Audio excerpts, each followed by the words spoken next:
नमस्कार, स्वागत है आपका एबीपी गंगा पर। आप देख रहे हैं हाई अलर्ट, आपके साथ मैं हूं लवी गुंबर। यूपी एटीएस ने बरेली से एक आतंकी इनामुल हक को गिरफ्तार किया है। अब वो पुलिस की रिमांड में है। उसकी गिरफ्तारी के पीछे क्या है वजह, आइए आपको बताते हैं इस रिपोर्ट में।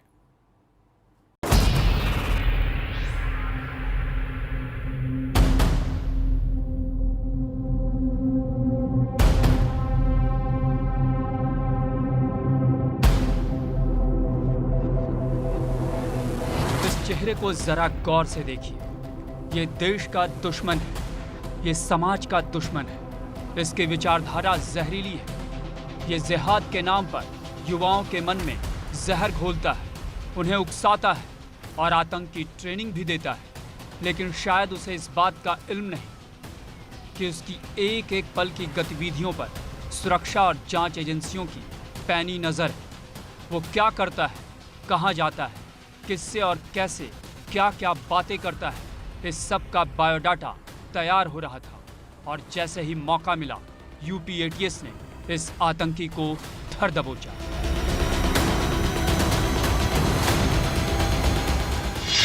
बरेली से एक आतंकी गिरफ्तार। अलकायदा से जुड़े हैं इसके तार। इस आतंकी का नाम इनामुल हक है। ये पैदा तो हिंदुस्तान की मिट्टी में हुआ, यहीं पला बढ़ा, खाया पिया, लेकिन उसकी चाहत अब उसी हिंदुस्तान को मिट्टी में मिला देने की थी। लेकिन उसे पता नहीं कि ये हिंदुस्तान है, यहाँ की मिट्टी से गद्दारी कितनी भारी पड़ती है। इनामुल को अब पता चल रहा होगा कि देश से दगा करने का नतीजा क्या होता है।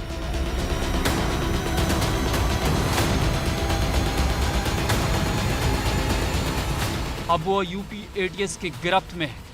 एटीएस को इनामुल की लंबे वक्त से तलाश थी। इनामुल बरेली के किला थाना क्षेत्र के कटघर मोहल्ले में रहता था। एबीपी गंगा की टीम ने खुद मौके का मुआयना कर इनामुल और उससे जुड़ी जानकारियों के बारे में बारीकी से जानने की कोशिश की। इनामुल हक के घर पर मौजूद हैं, जिसको एटीएस ने गिरफ्तार किया है। एटीएस यही वो घर है, आप देख सकते हैं। ये जो ऊपर के हिस्सा है, इस ऊपर के हिस्से में इनामुल हक रहते थे और नीचे ये दुकान है, डॉक्टर हैं एक यहाँ पर, रियाज, उनकी दुकान है और जस्ट ऊपर इसका घर है। तो इनामुल हक यहाँ पर रहते थे। यहाँ जो स्थानीय लोग हैं उनसे बात करते हैं। ये आपका बराबर वाला घर ही है। भैया कब से रह रहे थे यहाँ पर? ये 2 साल हो गए। 2 साल से रह रहे थे। इनका अपना घर है ये? जी हाँ। अच्छा, क्या हुआ है यहाँ? ये तो पता नहीं क्या हुआ, लेकिन परसों आए थे, पुलिस ले गई इनको। परसों पुलिस ले गई? जी। फिर उसके बाद आज भी आई थी पुलिस? आज भी आई। अच्छा, तो क्या जानकारी मिली आप लोगों को? अभी तो कुछ पता ही नहीं लग रहा है कि क्यों ले गए, क्या बात है, तो कोई पता ही नहीं लगा अभी तक। अभी कुछ नहीं पता? नहीं, हमको तो नहीं पता। बाकी आप लोग यहाँ बिल्कुल जस्ट बराबर वाला घर है, किस तरीके की गतिविधि थी इनकी? वो तो बहुत सही लड़का था, ये समझ लो। किसी से बात ही नहीं करते थे वो लोग, ना बैठते थे हम लोग बात, सीधे घर में ही रहते थे, घर में ही रहते थे, इसके अलावा कुछ नहीं। कब जाते थे, कब आते थे? कुछ सुबह में गए, थोड़ी देर बाद अपने चले आए, फिर उसके बाद और कोई बात नहीं। अकेले रहते हैं यहाँ पर? हाँ, 2 भाई थे, दोनों। 2 भाई? जी। बाकी और परिवार के अन्य लोग? कोई नहीं आता था। कोई नहीं रहता है? नहीं। कहाँ रहते हैं, कुछ जानकारी है? पंतनगर के हैं ये लोग। पंतनगर के हैं। तो यहाँ ये मकान अपना है इनका? जी, इनका अपना है। अच्छा, तो क्या काम करते थे, कुछ पता? काम के बारे में भी नहीं पता था। तो रोजी रोटी कैसे चलती थी? ये भी नहीं पता, क्योंकि हम लोग तो सुबह में निकलते हैं, अपने काम करते हैं, शाम को आते हैं, तो हमें घर पे ही मिलते थे यहाँ। आप लोगों से कभी बातचीत हुई? कभी कुछ नहीं, किसी से नहीं, मोहल्ले में किसी से बात ही नहीं होती थी इनकी। किसी से बात? किसी से नहीं। दरअसल यूपी एटीएस को इनामुल के बारे में जानकारी मिली थी कि वह आतंकी संगठन अलकायदा से जुड़ा है और युवाओं को जिहाद के लिए ट्रेनिंग दे रहा है। इस दौरान एटीएस को सूचना मिली थी कि मोहम्मद शोएब उर्फ अबू मोहम्मद अल हिंदी नाम का एक शख्स पूरी तरह रेडिकलाइज्ड है और वह युवाओं को उकसाकर आतंकी संगठन में भर्ती की कोशिश कर रहा है। इसके बाद एटीएस ऐसे जिहादी विचारधारा से जुड़े लोगों की तलाश में जुट गई। एटीएस को पता चला कि इनामुल हक नाम का एक शख्स बरेली में कटघर स्थित पावर हाउस के पास रहता है। करीब 100 गज के बने उसके मकान में इनामुल हक के अलावा उसका भाई मुनीर हक भी रहता है। उसके 2 मंजिला घर के ग्राउंड फ्लोर पर डॉक्टर रियाज का क्लिनिक है, जो इनामुल हक के चाचा लगते हैं और किराए पर दुकान ले रखी है। एटीएस ने इसी मकान से इनामुल हक को गिरफ्तार किया और दोनों भाइयों को लखनऊ ले गए। फिलहाल इनामुल हक के मोबाइल उसके सोशल मीडिया प्रोफाइल मसलन फेसबुक, व्हाट्सएप, इंस्टाग्राम की छानबीन करने पर पता चला कि ये खुद जिहादी विचारधारा से प्रेरित है और दूसरे लोगों को भी इसके लिए उकसा रहा है। साथ ही आतंकी गतिविधियों के लिए ट्रेनिंग देने की भी बातें कर रहा है। इनामुल के मोबाइल में प्रतिबंधित आतंकी संगठन अलकायदा से जुड़ा साहित्य भी मिला है। वैसे इनामुल बरेली के जिस मोहल्ले में रहता था, वहां मोहल्ले वालों के बीच उसका उठना बैठना न के बराबर था। एबीपी गंगा की टीम ने इनामुल के बारे में उसके पड़ोस और मोहल्ले के लोगों से बातचीत की तो कुछ लोगों का कहना था कि वो हैरान है कि उनके घर के पास आतंकी रहता है। यहाँ पे हमें तो जब आए क्लिनिक से पता चला कि इनामुल हक को ले गई है और उसके भाई को ले गई है। इनकी गतिविधियाँ कभी हमने देखी ही नहीं कोई, हमेशा घर में रहते थे, कभी बाहर निकलते ही नहीं थे।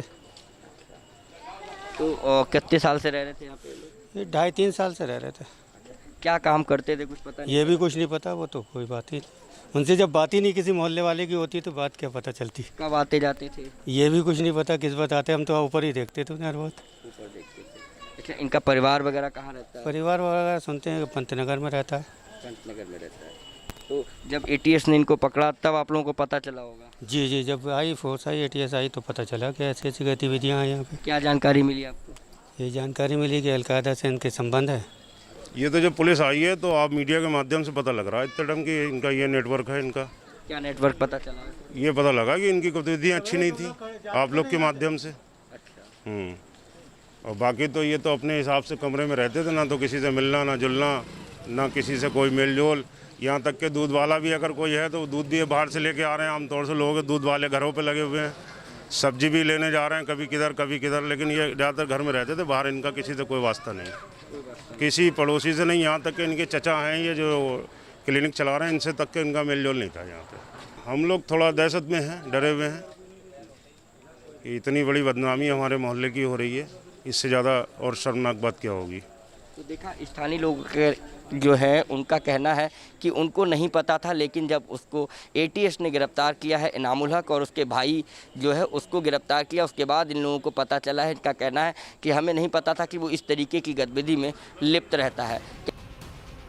इस बीच आतंकी इनामुल के परिवार के बारे में खंगालने पर पता चला कि इनामुल के पिता पंतनगर में कृषि महाविद्यालय में जॉब करते थे और 2007 में हार्ट अटैक से उनकी मौत हो गई, जिसके बाद इनामुल के बड़े भाई फरीद को पिता की जगह नौकरी मिल गई। फिलहाल इनामुल हक के खिलाफ लखनऊ में आईपीसी की धारा 121 ए और यूएपीए की धारा 13, 16, 18, 18B और 20 के तहत मुकदमा दर्ज किया गया है और इनामुल को कोर्ट में पेश कर 10 दिनों की पुलिस रिमांड भी ले ली गई।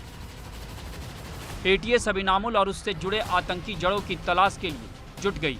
बहरहाल हाल के दिनों में बरेली से जुड़े तमाम आतंकी कनेक्शनों ने सुरक्षा और जांच एजेंसियों के कान भी खड़े कर दिए।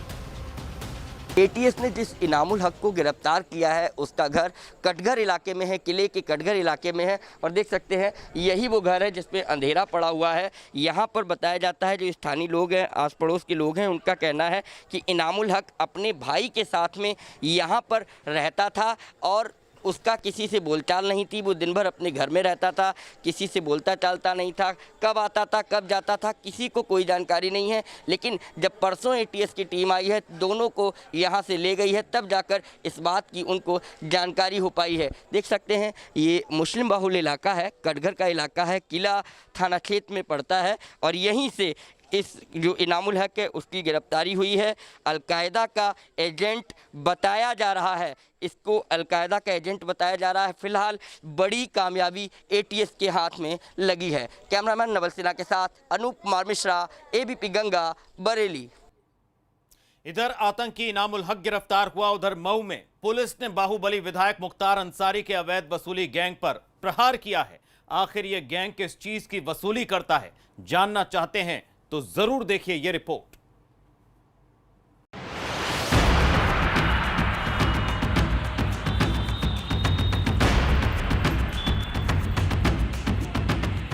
ये जिला मऊ है और यहाँ के विधायक कौन है और उनका काम क्या है, इसे कौन नहीं जानता। और अगर यहाँ कोई अवैध धंधा चल रहा हो तो इसके पीछे जनाब का हाथ कहीं ना कहीं से तो जुड़ ही जाता है। जी हाँ, इनके आका कोई और नहीं, मऊ सदर के बाहुबली विधायक मुख्तार अंसारी।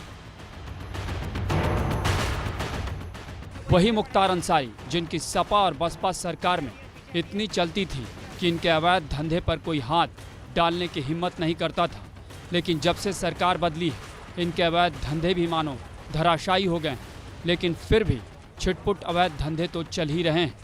इन्हीं में से एक धंधा अवैध वसूली का है और ये मुख्तार अंसारी का अवैध वसूली गैंग है, जिस पर पुलिस का डंडा चला है।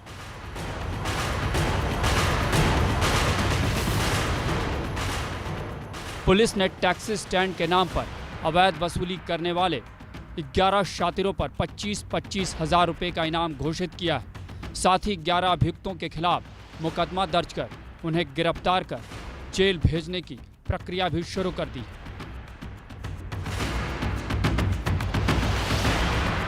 इस गैंग का सरगना सुरेश और वसूली का धन इकट्ठा करने वाला शख्स सऊद अब्बासी, जो गाजीपुर का रहने वाला है और मुख्तार अंसारी का रिश्तेदार है, इन्हें भी जेल भेजा गया है। साथ ही कुल 65,51,000 के ठेके को निरस्त भी कर दिया गया है।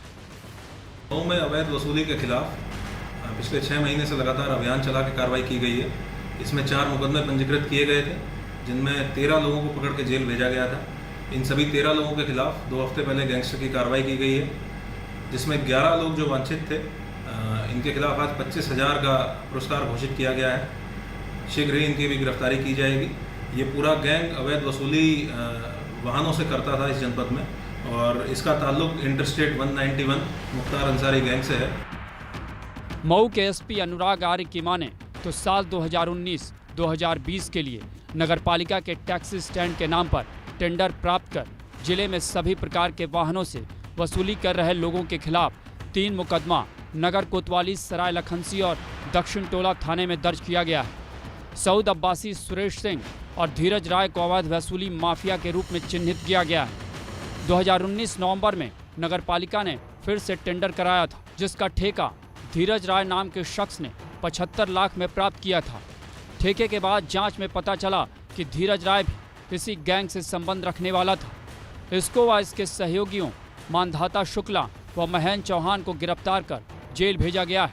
साथ ही सभी मामलों की विवेचना पूरी करते हुए इनके खिलाफ गैंगस्टर की कार्रवाई भी की गई। 31 मई 2020 को इनके खिलाफ यूपी गैंगस्टर एक्ट के तहत मुकदमा दर्ज किया गया है। इसमें मुख्य गैंग लीडर सऊद अब्बासी के साथ सुरेश सिंह और धीरज राय समेत कुल 13 लोग थे, जिनमें से 11 अभियुक्तों के खिलाफ 25-25 हज़ार रुपये का इनाम घोषित किया गया है। जितने भी वांछित अपराधी हैं, बहुत जल्दी इनकी गिरफ्तारी की जाएगी। इनको अवैध वसूली माफिया के रूप में भी चिन्हित किया गया है। गैंग पंजीकरण की कार्रवाई भी इनकी की जा रही है और आगे भी ये कार्रवाई की जाएगी। जनपद में किसी भी प्रकार की अवैध वसूली किसी भी हालत में नहीं होने दी जाएगी। बहरहाल मऊ पुलिस ने बाहुबली विधायक मुख्तार अंसारी के अवैध वसूली गैंग पर शिकंजा कसा है और उम्मीद है कि अब जिले में अवैध वसूली पर लगाम लग सकेगी। Bureau report, ABP Ganga. Unlock होने के बाद यूपी के कई हिस्सों में अपराध का ग्राफ तेजी से बढ़ रहा है। अयोध्या में अवैध संबंधों के कारण एक महिला की हत्या कर दी गई। वहीं मुजफ्फरनगर में एक बार फिर ऑनर किलिंग का मामला सामने आया है, जबकि कन्नौज में कुछ लोग एक लड़की के साथ मारपीट करने के बाद उसकी गला दबाने की कोशिश करते हैं। देखिए रिपोर्ट।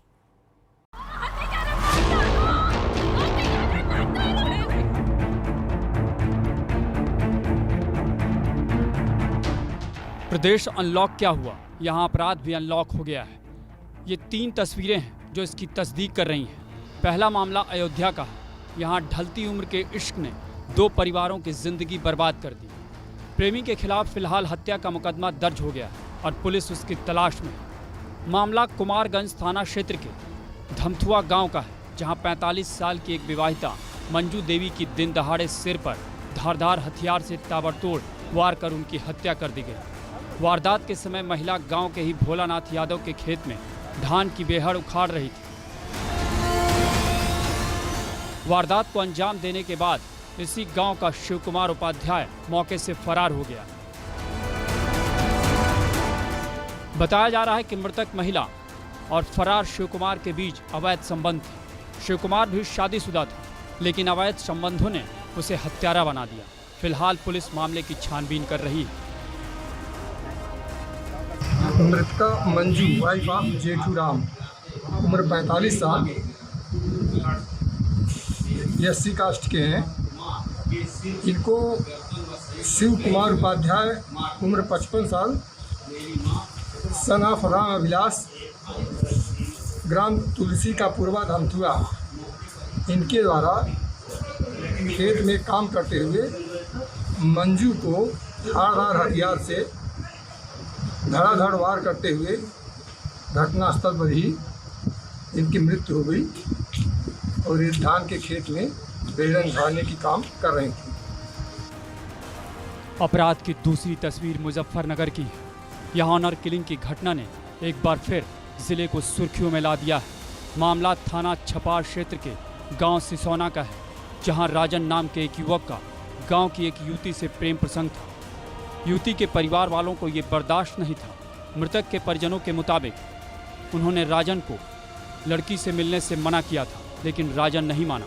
आखिरकार युवती के परिजनों ने राजन को किसी बहाने से घर बुलाया और उसकी पीट कर हत्या कर दी। फिलहाल पुलिस ने मुकदमा दर्ज कर मामले की जांच शुरू कर दी। सुबह ये हम तो थे, सुबह 4 बजे का टाइम था। अब वो भी सो रहा था तो उनके घर के आए, जो ईश्वर नाम है बाप, लड़की के बाप का। अब उनने बुला कर लेगा, कहना टोली भरवानी। अब वो लड़की का मैटर था, उसके चक्कर में उसका घर बुला कर मार दिया। क्या नाम था आपके भाई का? राजन कुमार। राजन का और ईश्वर की लड़की का प्रेम प्रसंग था? हाँ जी। अच्छा, आप लोगों को पता था पहले से ही? हाँ जी, मैंने समझाया था, उन्होंने धोखे से बुलाया था। आपने अपने भाई को समझाया? हाँ जी। तीसरी तस्वीर कन्नौज की है। यहाँ एक लड़की की पिटाई और उसका गला दबाकर मारने की कोशिश की जा रही है। इसका वीडियो वायरल हो गया है। मामला सौरिक थाने के कटिघरा गांव का है, जहां पीड़िता को कुछ लोगों ने मारने की कोशिश की और जब वो उसमें सफल नहीं हो पाए तो फिर से जान से मारने की धमकी दे रहे हैं। फिलहाल पीड़िता ने पुलिस में मुकदमा दर्ज करा दिया, लेकिन यहाँ सवाल यही कि क्या अपराध करने वालों को अब कानून का डर नहीं रह गया? ऐसे में ज़रूरत ऐसे मामलों में ठोस कार्रवाई की है। Bureau report, ABP Ganga. तो क्राइम और कोरोना से आप रहिए अलर्ट और देखते रहिए हाई अलर्ट। वक्त एक ब्रेक का है, ब्रेक के उस पार लौटेंगे और आपको दिखाएंगे हाई अलर्ट की 10 बड़ी खबरें। थोड़ा सा इंतजार, फौरन वापस आ रहे हैं।